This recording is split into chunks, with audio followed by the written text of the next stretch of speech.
Corona और उसकी vaccine से जुड़ी तमाम अपडेट्स वाले इस बुलेटिन में आज हम आपको बताएंगे क्यों देश के कुछ मुसलमानों ने कोरोना वैक्सीन को लेकर हलाल और हराम का एक नया विवाद छेड़ दिया है। साथ ही आपको बताएंगे क्या है दिल्ली में कोरोना वैक्सीनेशन का पूरा प्लान। लेकिन उससे पहले आप ये समझिए कि क्या पूरी दुनिया में कोरोना 3.0 की एंट्री हो चुकी है।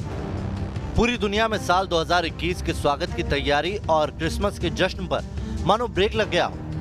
धरती के 7 महाद्वीपों की 7 करोड़ 90 लाख से ज्यादा की आबादी पहले से ही कोरोना वायरस 1.0 की संक्रमण का शिकार हो चुकी है। लेकिन 2020 के जाते जाते 3 महादेशों में ऐसी खबरें आई हैं जिसने पूरी दुनिया को सकते में ला दिया है। जी हाँ, कल तक कोरोना 2.0 से निपटने के उपाय ढूंढने की कोशिश में कई देश जुटे हुए थे, लेकिन इन सब के बीच कोरोना वायरस का नया वर्जन 3.0 भी सामने आ गया। पहले Britain, Italy, Netherlands, Denmark, Australia में कोरोना वायरस 2.0 से संक्रमित मरीज मिले, तो दक्षिण अफ्रीका में वायरस का 3.0 वर्जन सामने आ गया। जाहिर है 17 लाख से ज्यादा लोगों को मौत की नींद सुलाने वाला कोरोना वायरस अब बहरूपिया बनकर अपना शिकार ढूंढ रहा है। ब्रिटेन के बाद अब साउथ अफ्रीका में कोरोना के नए स्ट्रेन की पहचान हुई है।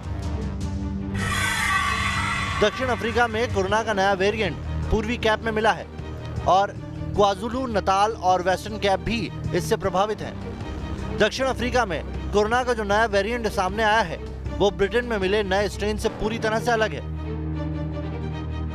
तो देखिए, ये पूरा साल अब खत्म होने जा रहा है, लेकिन इस पूरे साल में देश ही नहीं बल्कि पूरी दुनिया में अगर चर्चा होती रही तो वो होती रही सिर्फ और सिर्फ कोरोना की। लेकिन कोरोना का दायरा अब और ज्यादा बढ़ता हुआ नजर आ रहा है इस साल के आखिर में, और अब कोरोना के 2 और नए चेहरे सामने आ चुके हैं। वो कौन से चेहरे हैं और कोरोना किस तरीके से मुश्किलें बढ़ाता रहा इस पूरे साल में, ये हम आपको बताते हैं। देखिए, जो बहरूपिया कोरोना है वो किस तरीके से मुश्किलें बढ़ा रहा है। ये दरअसल में कोरोना वायरस 1.0 है, वो कोरोना जो इस पूरे साल में अपना असर छोड़ता रहा है। लेकिन ये दरअसल में कोरोना का नया वायरस है, कोरोना वायरस 2.0, जो इस वक्त ब्रिटेन में कहर ढा रहा है। ब्रिटेन ही नहीं बल्कि उसकी अलग अलग जगहों पर भी जो पहुंच है वो नजर आ रही है। कहा जा रहा है कि हिंदुस्तान में भी ये इस वायरस का जो स्ट्रेन है वो नजर आ सकता है। खासकर महाराष्ट्र में इस तरीके की संभावनाएं जताई जा रही हैं। वहीं दूसरी तरफ एक और खतरा सामने आया है और ये खतरा है कोरोना वायरस 3.0। इसका जो नाम है वो थोड़ा अलग है, आप देख सकते हैं 501.V2 ये इस कोरोना वायरस का नाम है। और ऐसा माना जा रहा है कि ये कोरोना वायरस 1.0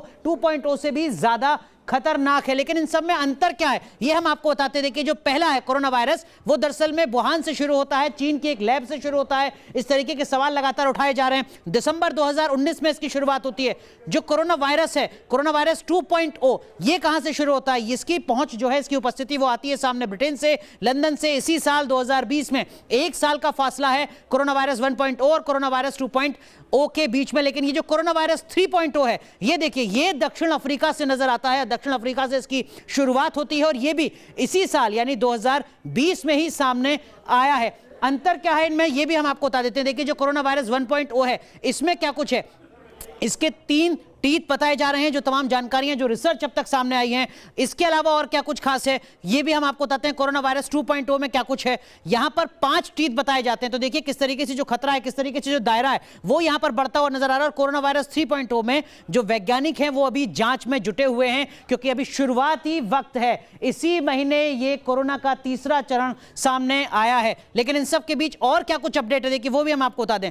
ये जो कोरोना का सबसे पहला जो कोरोना यानी 1.0 था, उसको वो कोशिकाओं पर पकड़ अपनी बनाता था और वहीं से मुश्किलें बढ़ती थी। कोरोना वायरस 2.0 क्या कुछ करता है ये भी हम आपको बता दें। ये कोशिकाओं पर ज्यादा मजबूत पकड़ बनाता है, यानी 1.0 से ज्यादा खतरनाक है। और जो कोरोना वायरस 3 है इस पर अभी वैज्ञानिक जांच में जुटे हुए हैं, यानी जो तमाम शोध हैं वो किए जा रहे हैं। कोरोना वायरस 1.0 से जुड़ी एक और जानकारी हम आपको बता दें। बुजुर्गों के लिए ज्यादा घातक बताया जा रहा था कोरोना के पहले चरण को। कोरोना वायरस का जो दूसरा चरण है उसको लेकर क्या कुछ जानकारी है ये भी हम आपको बता दें। ये बताया जा रहा है कि बुजुर्गों के साथ साथ जो बच्चे हैं उन पर भी अपना असर डाल रहा है, यानी ये एक अंतर है कोरोना के पहले और दूसरे चरण के बीच में। जो 3रा चरण है इसकी जानकारी अभी लगातार वैज्ञानिक जुटा रहे हैं। जो पहला चरण है उससे जुड़ी हुई एक और चीज हम आपको बता दें जो दूसरे से अलग है। ये ये एक से दूसरे में संक्रमण फैलाता था, इसीलिए कहा जा रहा था कि 2 गज की दूरी बहुत ज्यादा जरूरी है। लेकिन कोरोना वायरस 2.0 क्या है ये हम आपको बता दें। ये दरअसल में इसके मुकाबले 70% तेजी से फैलने वाला संक्रमण है। यानी कोरोना वायरस 1.0 से 70% ज्यादा तेजी से फैलता है कोरोना वायरस 2.0। और क्या कुछ अलग है, देखिए ये हम आपको एक बार और जानकारी बता दें किस तरीके से खतरा लगातार बढ़ता जा रहा है, ये समझना बेहद जरूरी है। तो कुल मिलाकर ये अंतर है। और अब तीसरा वायरस दक्षिण अफ्रीका से सामने आ चुका है, जिसके चलते पूरी दुनिया में दहशत एक बार फिर बढ़ती नजर आ रही है। यानी कोरोना वायरस रूप बदलकर दुनिया को डरा रहा है, लेकिन पिछले 10 महीने में वैज्ञानिकों ने दिन रात की मेहनत के बाद इससे लड़ने के हथियार भी तैयार कर लिए हैं। कुल 223 वैक्सीन पर काम चल रहा है। चीन में सिनोवैक समेत 4, अमेरिका और रूस की 2 वैक्सीन को इमरजेंसी इस्तेमाल की मंजूरी भी दी जा चुकी है। तो वहीं हिंदुस्तान में जल्द ही वैक्सीनेशन ड्राइव की शुरुआत होने वाली है। देश और दुनिया के बड़े बड़े एक्सपर्ट साफ साफ कह चुके हैं कि आपके बाजू तक वैक्सीन पहुंचाने की प्रक्रिया में कोरोना वायरस के मिले नए स्ट्रेन बाधा नहीं बनेंगे। लेकिन नए स्ट्रेन से वैक्सीनेशन प्रोग्राम पर कोई प्रभाव पड़ेगा, कोई असर पड़ेगा जो वैक्सीनेशन का प्रोग्राम? ऐसे तो अभी कुछ नहीं कह सकते। वैक्सीन पे कोई फ़र्क नहीं पड़ना चाहिए कि वैक्सीनेशन में ऐसा होता है कि हमारी पूरी बॉडी की प्रतिरोधकता क्षमता जो है उसे बढ़ाती है वैक्सीन, और जो कि वो काफ़ी अपने आप में काफ़ी डाइवर्स प्रक्रिया है, इसलिए वैक्सीनेशन में कोई फ़र्क नहीं पड़ेगा, ऐसा सब लोग मान रहे हैं। यानी अब तक की रिसर्च में ये साबित हो चुका है कि दुनिया में जो कोरोना के वैक्सीन बन चुके हैं और जो वैक्सीन तैयार होने वाले हैं वो कोरोना 2.0 और कोरोना 3.0 पर भी असरदार होगी। जाहिर है कोरोना के खिलाफ जारी इस महाजंग में सबसे बड़ा हथियार वैक्सीन बनने जा रहा है, लेकिन हिंदुस्तान में अब इस संजीवनी पर जायज या नाजायज होने का शक जाहिर किया जा रहा है।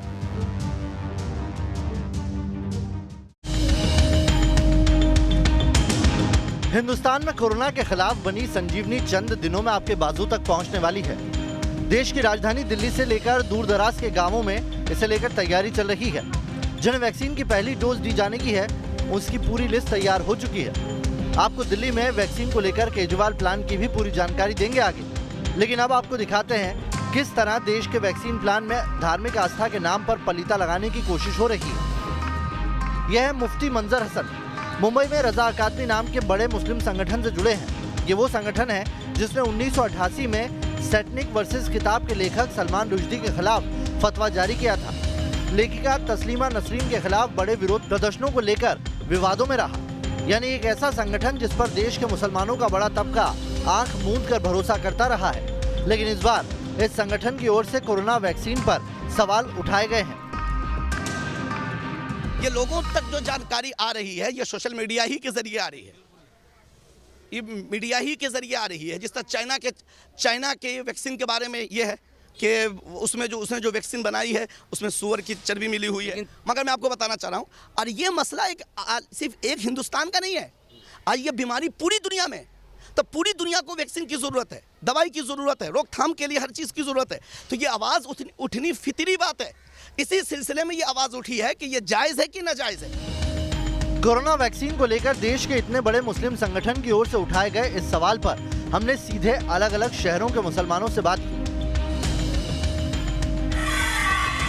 न्यूज नेशन की टीम ने इस मुद्दे पर उत्तर प्रदेश के मेरठ, सहारनपुर, देवबंद, लखनऊ के साथ साथ भोपाल, पटना, मुंबई के मुसलमानों से सीधे रजा अकादमी की ओर से उठाए गए सवालों पर जवाब मांगा। कोरोना वैक्सीन को लेकर रजा अकादमी की ओर से जो सवाल उठाए गए हैं उससे मेरठ के मुस्लिम उलेमा इत्तेफाक नहीं रखते, लेकिन इनका ये जरूर कहना है कि वैक्सीन को लेकर उन्हें देवबंद दारुल उलूम का भी कोई फरमान मंजूर होगा।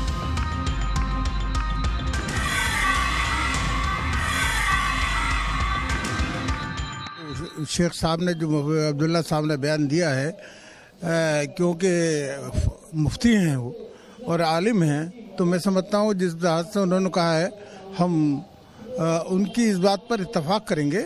देखो, जैसे अभी हमारे नायब शहर काजी जी ने जो बता दिया है कि निजी तौर पर अगर किसी का जान बच रहा है तो इस्लाम ने इसका इजाज़त दे रखे हैं ताकि वो टीका लगा सकते हैं। और बाकी है कि हमारे फतवा जो होते हैं वो दारुल देवबंद और दारुल मज़ाहिल या सहारनपुर ये इनके ही चलते हैं, इस पर हमारा भरोसा है। मेरठ के उलेमाओं ने साफ साफ कह दिया कि वैक्सीन को लेकर देवबंद ही कोई फाइनल फैसला लेगा।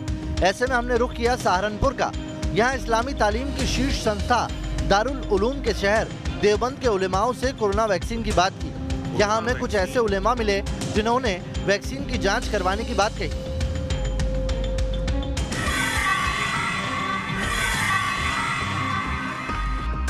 देखिए, यूएई की इस्लामिक अथॉरिटी ने वैक्सीन में सूअर के मीट की बात को लेकर जो बात कही है, मैं समझता हूं कि यूएई ने क्या कहा है या पाकिस्तान ने क्या कहा है वो वहां का मामला है।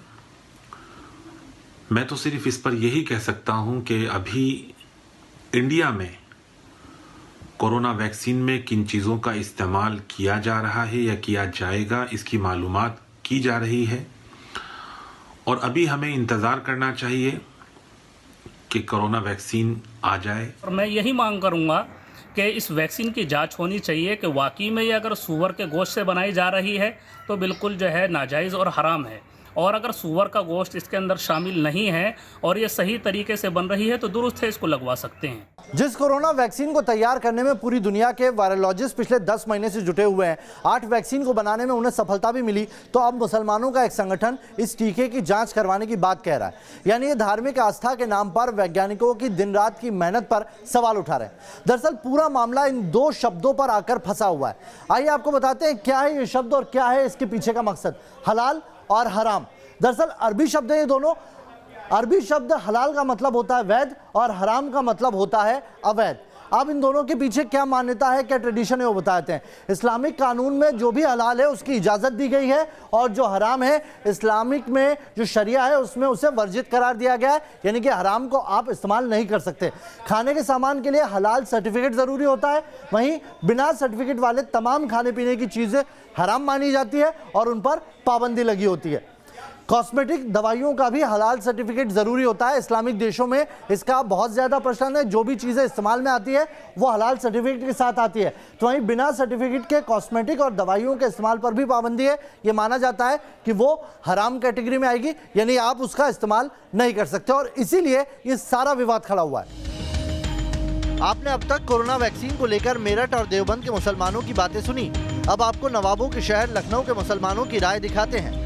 लखनऊ में इसे लेकर हमारे संवाददाता अविनाश सिंह ने सीधे बात की सैफ अब्बास से। ये बड़े मुस्लिम धर्मगुरु हैं और मुसलमानों में इनकी कई बातों का बड़ा असर होता है।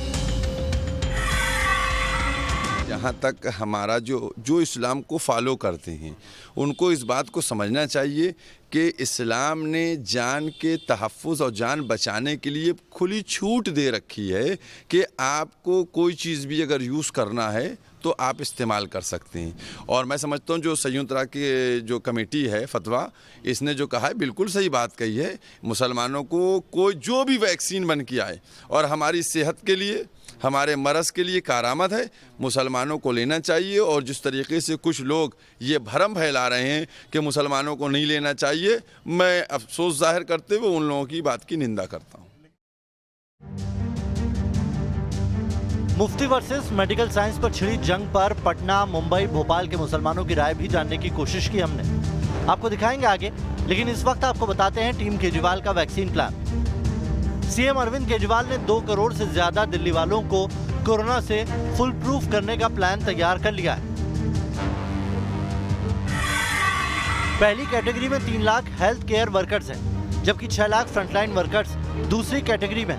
तीसरी कैटेगरी में 42 लाख बुजुर्ग और बीमार लोग हैं। यानी दिल्ली में कुल 51 लाख लोगों को शुरुआती चरण में कोरोना वैक्सीन लगेगी। चूंकि वैक्सीन 2 डोज में दी जाने वाली है, ऐसे में 1.02 करोड़ डोज की जरूरत पड़ेगी।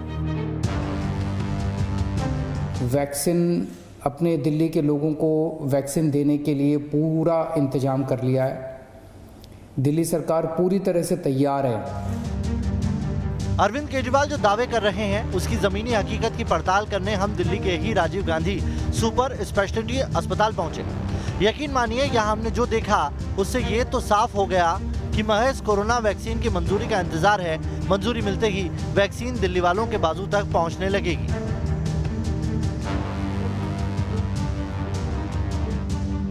कोरोना की वैक्सीन का सबको इंतजार है।